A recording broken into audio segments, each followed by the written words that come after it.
Hello, welcome to this presentation on applying to Oxford and Cambridge. My name's Mary Marshall. I'm the Director of Undergraduate Studies at Theology and Religion in Oxford. I'm also at a very tiny college in Oxford, St Benet's Hall.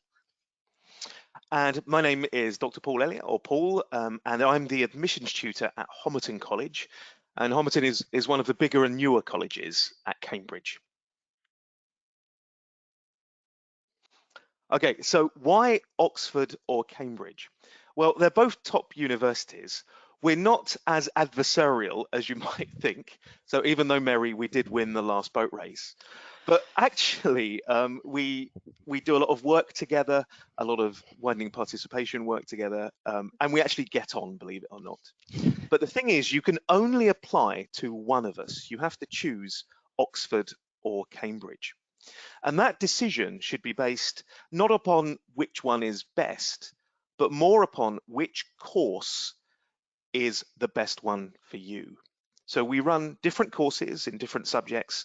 So what you should do is have a look at the constituents, the components of each course, and decide which university you apply to based on the course. Okay, Mary. That's absolutely right. I agree, Paul. And our courses are, as it says, challenging and interesting. Both universities offer a range of academically based courses in the arts, humanities, social sciences, and STEM subjects, maths and science subjects.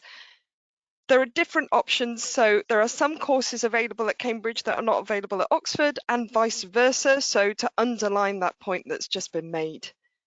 You need to think about, when you're choosing your course, what your academic interests are and how they intersect with your wider interests. You want to think about the course requirements. So that's not only the grades you'll need in particular subjects to make a competitive application, but also the kind of skills and the kind of background that will really benefit you on the course. What have your current academic courses prepared you for?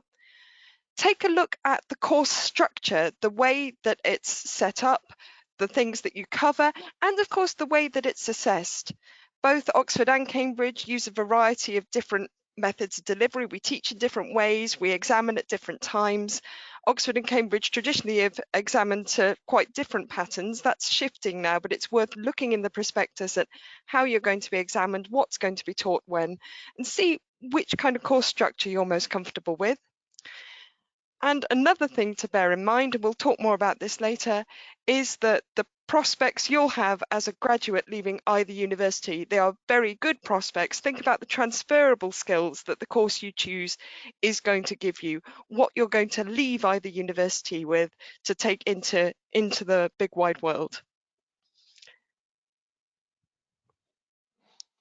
Okay, so at this point, we need to mention a bit about the structure of both universities. So both Oxford and Cambridge have quite a complex structure to them, composed of both the departments, the colleges, and the kind of overall organization of the university. Now, the best way to think about this is by thinking about it like Harry Potter, okay? So you can think about Cambridge and Oxford as being the equivalent of Hogwarts. And the colleges are basically the houses that you see in Hogwarts. So your Gryffindor, your Hufflepuff, your Slytherin. And the colleges are responsible for looking after you while you're here. They're where you tend to live.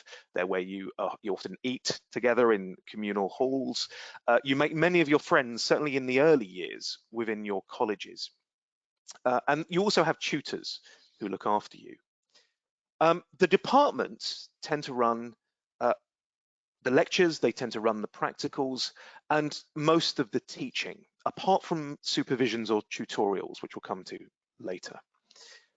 So you could be a member of one college, like Homerton, but you would be going to lectures organized by departments. You know, for instance, in my case, you could be going to an ecology lecturer or something on neurobiology. But you would be going with students from other colleges. So when you arrive at Oxford or Cambridge, you arrive at your college, who look after you, and then you all go together to be taught in departments. Also, the colleges are the places to which you apply. They're where your application is processed, and it's the colleges that will organize the interviews for you and oversee the whole application process. And once you're here, the colleges are fantastic because they really do look after you.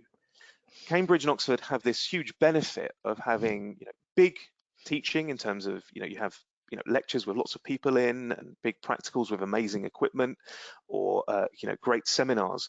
But in your college, you get a lot more nuanced and kind of small group teaching. So you get the benefits of being part of a big group, but also being looked after as part of a smaller group within your college. And your colleges will organise your academic and your pastoral care, so they'll look after you if you have any issues, and they can be issues aside from academic ones. So if you have family issues or you have welfare issues, they will look after you. The colleges give you accommodation to live in. As undergraduates, you will generally be offered accommodation in the college, so you'll live together in some sort of communal buildings, which is great for building up friendships and relationships. And they also organize small group teaching, these supervisions and tutorials, which Cambridge and Oxford are very famous for. So these are where you and a few friends will often go to be taught by an academic.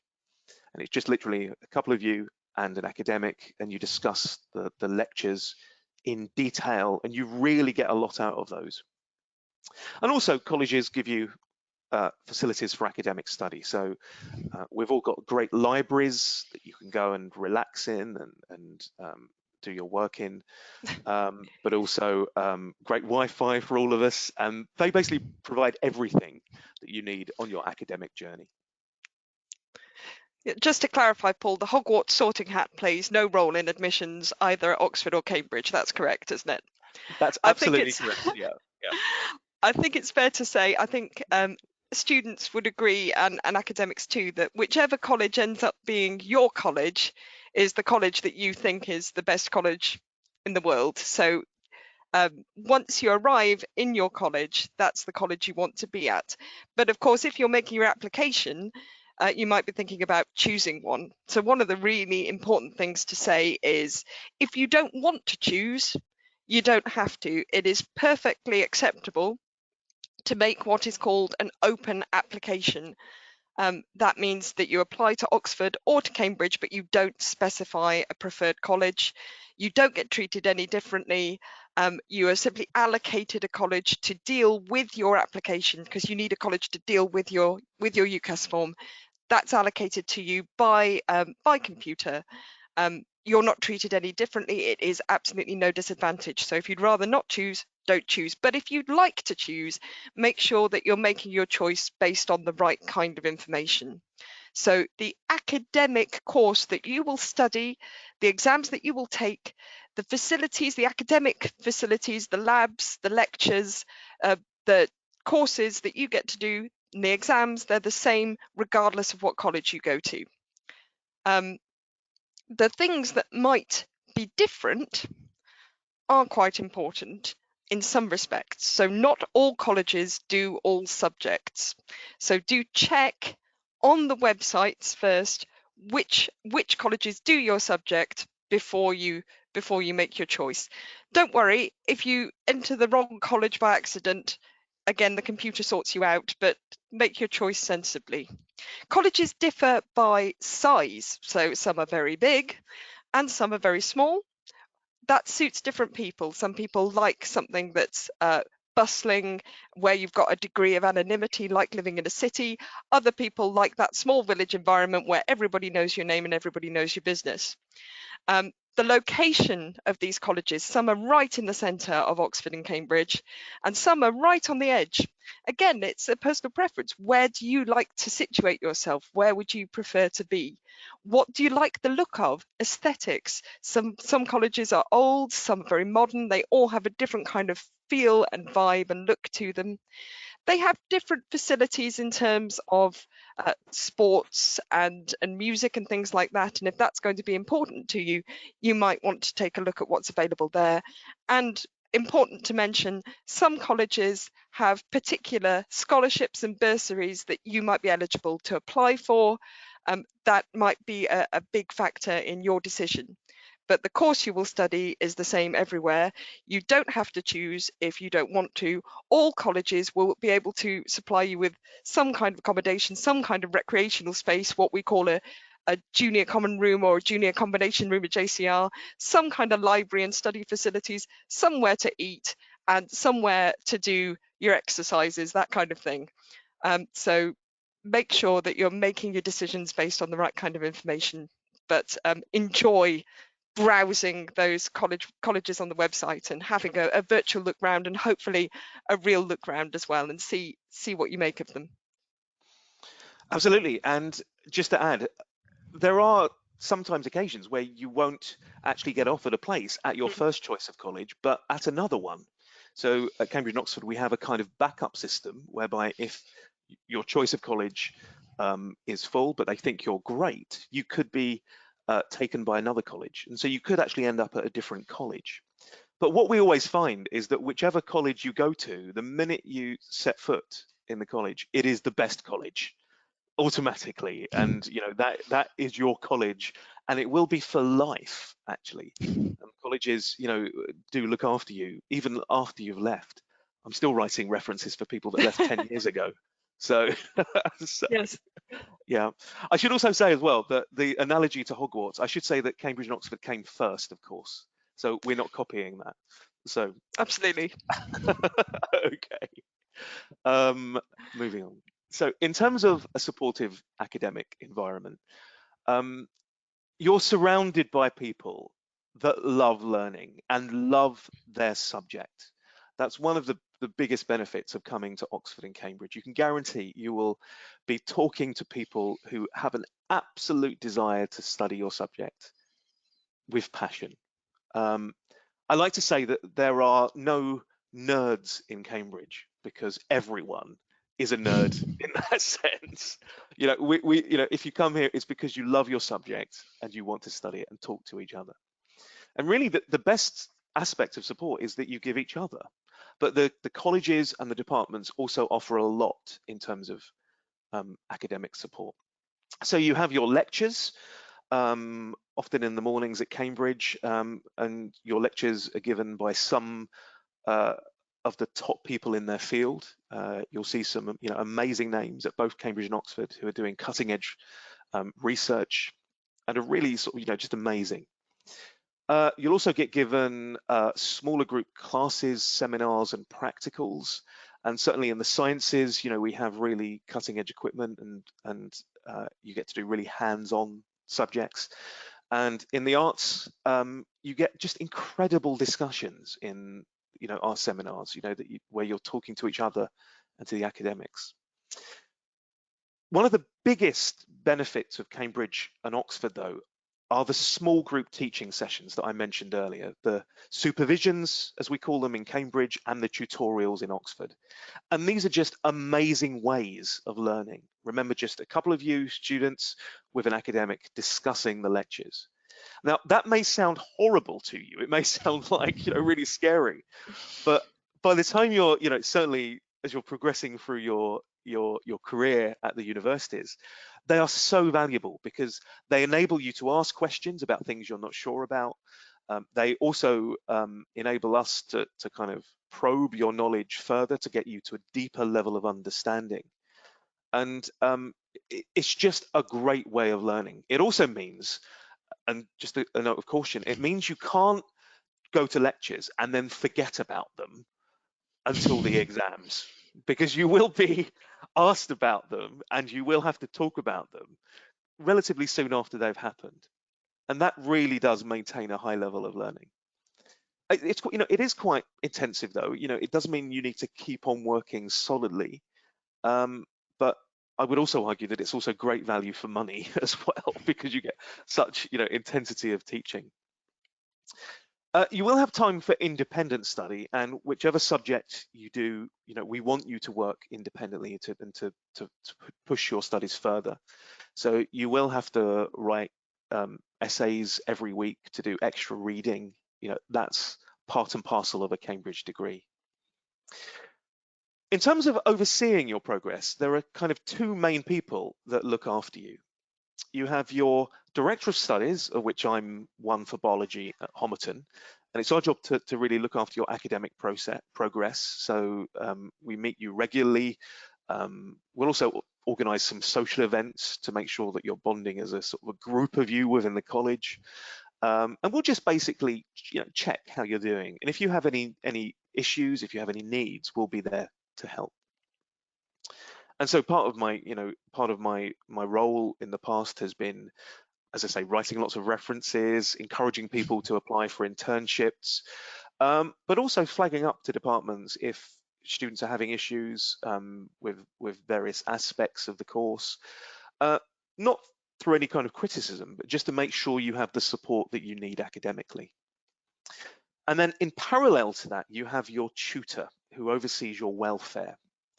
And this is a person that you can go and chat to whenever you want if you're having issues aside from your academic ones, and you just want someone to talk to. And these are two separate people. So the kind of the academic and the pastoral welfare aspect of your progression are kept separate. So you can always go to speak to two people, and you'll get to know those people really, really well, because effectively they will be your, not guardians, but they'll look after you while you progress through your course. And I do have to say as well that, as Mary mentioned earlier, we do have assessments at both Oxford and Cambridge. We have end of year assessments in Cambridge. These are generally around May, early June time. There may be mock assessments as you progress as well. That's becoming increasingly common. So don't think you'll get away with assessment until the end of the year. But the whole point of these really is to keep you engaged, and keep you progressing through the course. And so they are an important part of our process. Is there anything you'd like to add there, Mary? Just to say, I think that in Oxford, the role of the tutor and the director of studies, obviously they're going to have different names in different places, so that's one thing, but often they're taken by the same person in Oxford, but there's always a separate welfare tutor. So again, you've always got the option of talking to somebody else about something. So yet another case where we have the same thing and different names for it. And I think we're going to come on and say a bit more about welfare next. Yeah, we've certainly converged on the same level of support, I think, just Yeah. in slightly different Yeah. ways and names. Okay. So we do make you work hard as students at Oxford and Cambridge. You work very hard, and if you're going to work very hard and enjoy this level of academic and intellectual engagement, you need to be healthy, you need to be fit, we want you to be happy. And so there are lots and lots of different kinds of support that are put in place to try and ensure that students have the environment and the circumstances and their own well-being to thrive on these courses. So this operates both at a college level and at a university level. So there are central services and central support networks, as well as local college ones, and you'll use different networks for different things. Some departments also provide student support as appropriately at different times. So there's lots of pastoral support for you there. That means if you want to talk to somebody, it doesn't have to be that you are ill, it doesn't have to be that you are in dire need, but if you want to have a cup of tea because you're feeling miserable about a paper, you can have a chat. There are people there for you to talk to. There are people who care about how you're getting on. There's financial support as well. Both universities have packages available and systems in place to make sure that students do not become destitute and do not have to stop their degree, we hope, in most cases because they hit financial trouble. So there are systems in place, and there'll be more information about that. There's a disabilities service, so services in both universities that assist students in finding reasonable adjustments to help them with their disability so that they can engage on a good footing with the courses that they're doing and the facilities available to them. And that's for students with physical disability, with specific learning difficulties, with mental health difficulties as well. So no matter what kind of form your disability takes, there is support available. There's also diagnostic support available. We often find that students have worked very hard at school and they've thrived and they've done really well, and they may have had an underlying specific learning difficulty that was never diagnosed because they're very clever and they're doing very well without any extra support. But they come up to university, the level of work notches up, and all of a sudden they encounter some difficulties they hadn't noticed before. There are diagnostic services in place to help students recognise if they do have dyslexia or dyspraxia, things like that. The universities have counselling services. So if you need to talk and if you need help with problems and mental health difficulties that goes beyond, I'd like to have a cup of tea and a biscuit with my tutor and tell her how much I hate this particular library or why I don't think I get along with my fellow student. If it's something where you need actual professional counselling, those services are there, as is peer support. So we have students who are trained and work on helplines and also in groups to do peer support work. Colleges often put in place family systems. So I think this is what we have in Oxford. I'm not quite sure how it might work in Cambridge, but many colleges have what's called college parents, where existing students sort of adopt the new freshers coming in, and you end up with a mum and dad, or a dad and dad, or a mum and mum, or sometimes whole networks of aunts and uncles and all sorts, either in your subject or in other subjects. I think my mum was a theologian and my dad was an engineer, and they kind of enjoy making sure that you settle in as you join the university, and also that there's someone with a little more experience around the place to look after you. There will be a lot more information on this, not only on the website, but in a separate presentation as part of the conference. So don't ever be shy about asking what support is available, because there is a lot available for students. Paul, is there Absolutely. And anything? no, just all of this is there to support you, as a student as you go through. It's, we do offer some amazing support because we know the courses are hard, and so you just need to ask for it. Okay. Right, social life. Now I'm very old, and so my social life has long since disappeared. So I can't really talk about this from recent knowledge, but I do know that our students often have a great time as well. It's a lot of work, but we encourage you to actually do things alongside that as well. And there are societies for virtually anything you can imagine at Cambridge. And at the start of the first term, you can go to a huge fair where you'll see representatives from all these societies and you can join up. So we have typical societies, ranging from sort of cricket to football to things like ultimate frisbee. I think we also have like a Quidditch society. There's scuba diving, skiing. I was a member of a Star Trek society when I was sort of at Cambridge. As an undergraduate. So there's almost anything you can imagine. And if there isn't a society for something you're interested in, then you can start one. And I'm sure you'll find people who have got similar interests around the university. And of course, this means that there's top level sport, music and drama that you can engage in. And certainly, at Cambridge, many of our alumni, many of the people who've left us have gone on to do great things in sport, music and drama. So there's a great community around those. There are also obviously pubs, clubs, bars and theatres in both cities. I'd say Cambridge was probably a slightly quieter city. I don't know if you'd agree, Mary. It's kind of more of a rural city in some respects, It, but it's there's it's still got that loads of green feel, but yeah, there's still lots yeah, going on. there's I still think lots last going time on. I was in Yeah. Cambridge, it was pretty raucous. So, but yeah, they have everything you would expect a university city to have in terms of nightlife, I think. Absolutely. And a lot of that nightlife is organized within colleges as well. So as well as the kind of the normal places to go in the city, you often have lots of events organized within colleges, and you can go to other colleges to go to these events. So there's often lots to do during the term. So we really do encourage you to get involved. I mean, Yeah. of course, if you do want to just focus on work, we're not going to stop you. But from experience, we know that when students have got an alternative activity to get engaged in, it just helps them to relax and to enjoy the whole process more.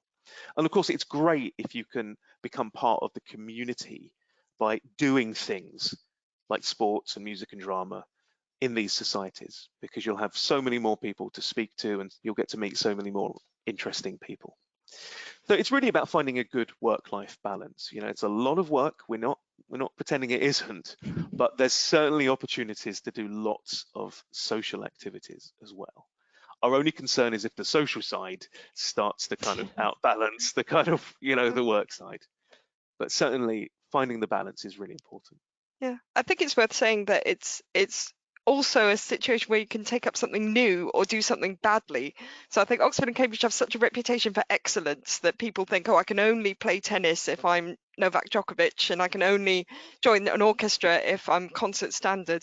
In fact, there are so many students doing so many things that whatever level, even if you're an absolute beginner, I know people who haven't danced a step in their life that have learned to ballroom dance with the Dance Sports Society from scratch. I always thought I couldn't audition for things because I wasn't very good. Now I know that because I'm a living, breathing human being who's willing to do it, someone will cast me in their play. So you can start new things, you can try new things out as well, and you can do things just for fun, not to excel, but just because you like it, even if you're not very good at it.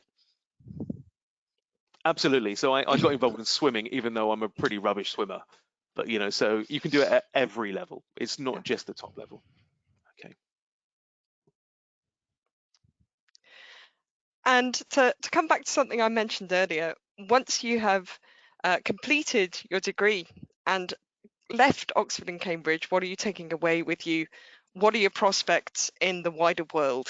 Well, the good news is that Cambridge and Oxford are ranked 1 and 2 in the UK for graduate employability. Um, what this means in practice is that at least 90% of our graduates within 6 months of graduating are either in employment or further study. And bear in mind things like teacher training, law conversion, those kind of courses count as further study. So you've got over 90% of people going on to something within 6 months of graduation, which is a very good rate. Because we work our students hard, because they learn to work independently, because they do so many different things, because our standards are high and our assessment is rigorous, employers tend to respect the degrees that Oxford and Cambridge award, and they think highly of our graduates. Our degrees should equip you with transferable skills as well as subject knowledge. And we have in both universities a really good careers service. It's probably something that a lot of people don't think about when they apply to university, but there is a lifelong access to the careers service at your university with expert advice and expert contacts to get you into internships while you're on course in the vacations, to get you thinking about what you want to do early, to help you mold your CV, to help you think about writing letters of application, practicing for job interviews, thinking about what you're going to do next, and even once you've left, accessing that support.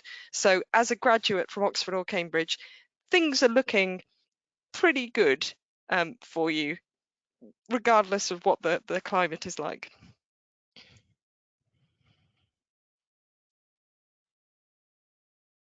Okay. So just a brief summary of the application process. Um, I've already mentioned that choosing your course is by far the most important aspect of this whole process. You need to choose the right course.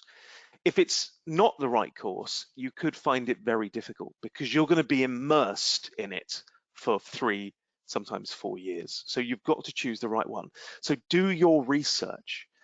Before you even apply, make sure you've had a look at every aspect of the course to make sure it's the one for you. And if Cambridge or Oxford doesn't offer a course which you think is the right one for you, then so be it. And don't be afraid, and you'll find other courses elsewhere that may be. But it's so important that it's the right course.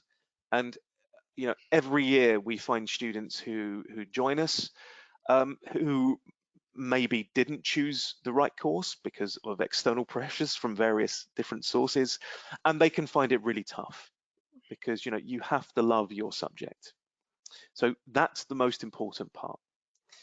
So secondly, choosing a college or an open application, in many senses, this is the least important part of the process because colleges all give you great support, and you may not end up at the college you apply to. But remember, if you don't want to choose a college, you can just put in an open application to the university, and you'll be allocated to a college that has need of students in that particular subject. Next, you need to check on the admissions, assessment, and test registration deadlines. So for some of our subjects, we have admissions assessments which are taken before the interviews. So you have to sign up for those through your school in advance. The number has reduced in recent years at Cambridge. So it's only in about 5 of our subjects, so in natural sciences, economics, computer science, and a few others. I don't know about Oxford, Mary. I don't know how many admissions assessments you have. Not all subjects, but quite a number of subjects still do. So the BMAT for medicine is a big one to remember, and you must register.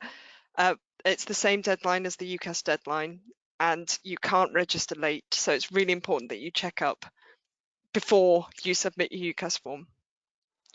Absolutely. So if you don't register for these, it can invalidate your application. So you must check online, check what admissions assessments are necessary, and make sure you're signed up for them. Then comes the big next step, number 4, the UCAS application. So we won't go into detail about this here, but you need to apply to us through UCAS as well as your other universities. Remember that you can only apply to one of Oxford or Cambridge, though. And the deadline for that is the 15th of October this year. The next step is something specific to Cambridge, and it's changing slightly this year, but basically we get you to fill out an additional questionnaire, just with some more information that we require from you. This is being finalized as we speak, but it's going to be a lot more streamlined than in previous years, and you just have to give us a bit more information. But that's done after your UCAS application is supplied. Next, for some subjects, predominantly in the arts and social sciences, you may need to submit a piece of work for the director of studies and the interviewers to have a look at. In other subjects, there may be an at-interview admissions assessment, and this can vary between subjects, so basically when you arrive for interview, you may have an assessment at the interview.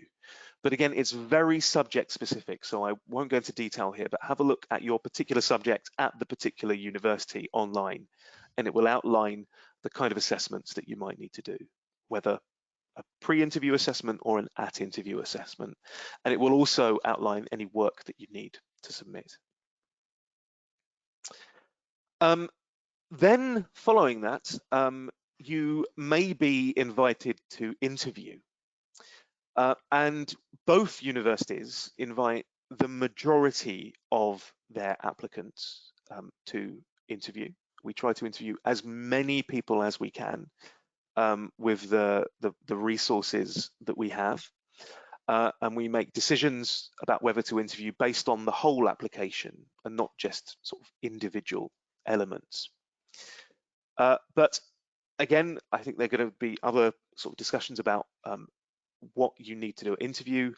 But just in short, we're looking for students that can think and often use information that they've learned from school in different scenarios. That's the kind of broadest kind of aim of interviews, really. Now, we don't quite know how interviews are going to progress in the coming year, so in 2021. You may have gathered that last year both universities did online interviews, virtual interviews, and they were reasonably successful. We're now currently discussing how we proceed in future, about whether we go back to doing it, all in person, whether we do some online, or switch to a greater amount of online. But it's still in discussion at the moment, and we're consulting across both universities to work out exactly what we do. So watch this space on that front.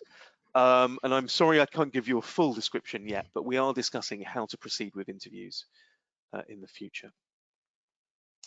And then in January, you will get a decision from us, and it may be great news in which you get a place at your college. It may be great news again where you get a place at a different college.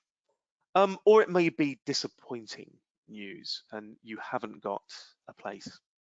And at this point, I should just highlight that we have a lot of applications and only limited numbers of spaces. So the success rate is about 1 in 5 for the universities.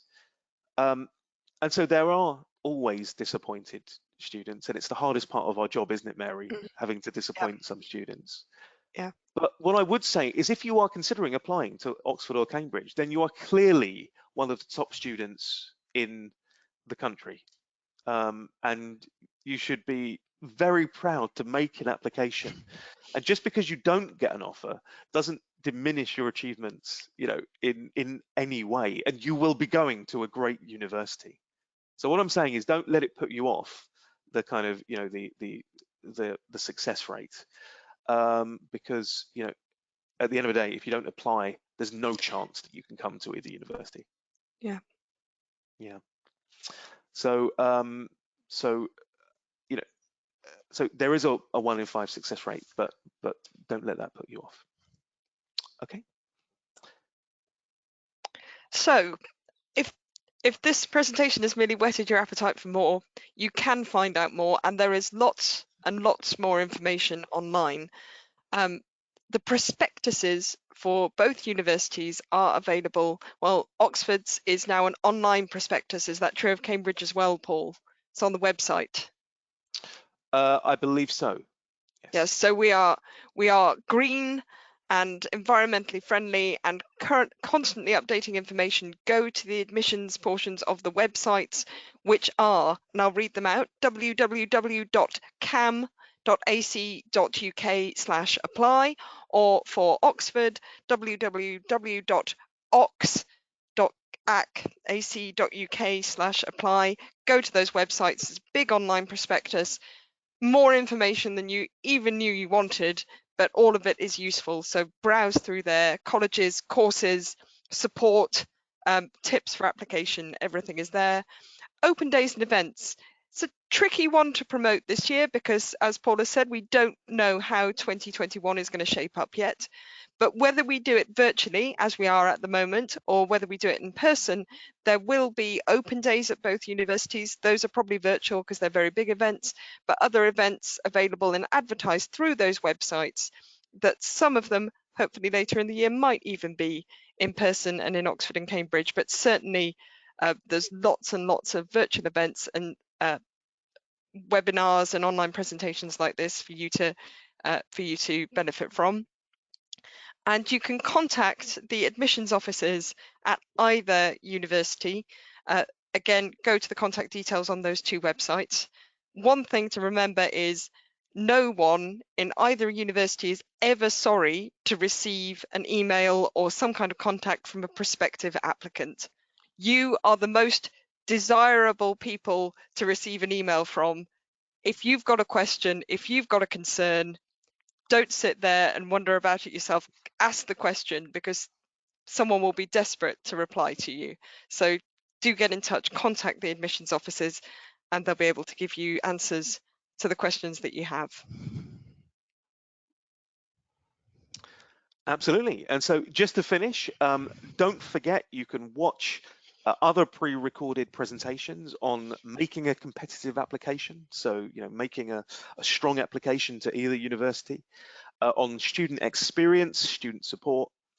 And you can also see some of our current students from different parts of the country and world talking about their experiences as well. And there's also some live activities too. So on the 23rd, 24th, and 25th, you can join us for live Q&A sessions. And there's plenty of chance to chat with academic staff and current students in the exhibition area. So, so please do take in, take the opportunity to go to some of these events and watch some of these videos. I should also say that there will be lots of other access and guidance activities produced by the colleges throughout the year. So have a look at college websites to get an idea of other activities and events that you can participate in. And I said we love to hear from you. We do. We love your questions, but we also love your feedback. If there's something we can do better, we want to know about it. So please consider and please do complete the evaluation survey. If you complete it and submit it, you might even win 50 quid's worth of Amazon vouchers. You'll find the link in the lobby area. So please fill in that survey. We do want to hear from you. Thank you. Thank you so much for joining us today, and enjoy the rest of your experience. Yeah. Thank you very much for coming.